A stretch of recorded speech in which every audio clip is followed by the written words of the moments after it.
I'd just like to say two things. Because Neil said so much across. Say two things which, firstly, I do not think we're dumbing down as a country. I think that's Treos de Clark. I think that's what we tell ourselves and we shouldn't.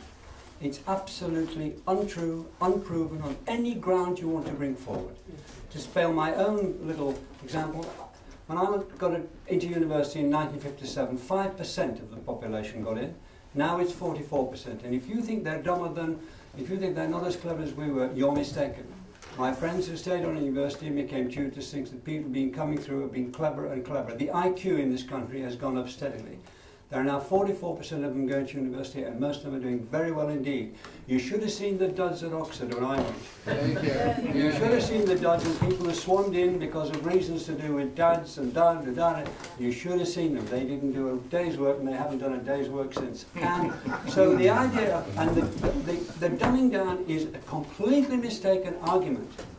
Look at the literary festivals. There are now 350 of them. They're bigger than, more numerous than, more attended than the things we revere in the past, the great Victorian literary and philosophical societies in most of our great cities, which are still remaining in Newcastle and Birmingham and so on. They're much bigger, these festivals.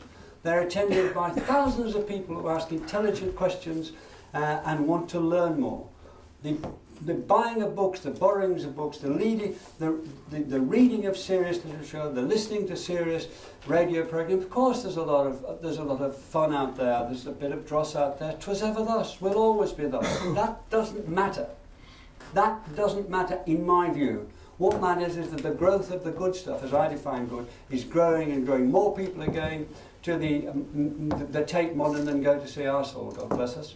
They are doing it, and you can't get into a good play in the West End. I'm not just talking about musicals. You cannot get into the good plays, the Shakespeare, the good modern plays, and it's happening all over the country. How are the cities in this country, which were depleted by the ravishments of the 80s, how are they bringing themselves together? Again and again, it's through culture. They're building theatres, they're building civic centres, they're bringing people on. It's that that's taking people forward. It is not true that we're dumbing down, and we do ourselves nothing but harm by whining on about it. That's not what's happening. More people are more educated, more considerate, more interested in learning than ever before, greater numbers than ever before.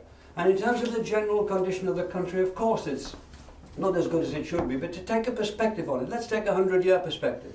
I've been doing a bit of work, as we all have, been thinking about the 1914-18 war. What happened before? What happened before it was a country that would be unrecognisable anywhere outside the worst, some of the worst places in what we call the third world. Incredible slums, incredible poverty, incredible injustices at work, terrible things going on. Talk about health and safety, forget it. Talk about living wages, forget it. Talk about any sort of education, for most people, forget it. It was awful. Now, 100 years is not a long time in history. And this country's progressed massively, despite two great nervous breakdowns, 2 world wars, and an internal hemorrhage, the depression between the wars. It's done fantastically well. And why on earth we keep underselling ourselves in every aspect of it? That should make us angry. For instance, every time the school results come out for these children aged 15 or 16 or 17, oh, not as good as we were.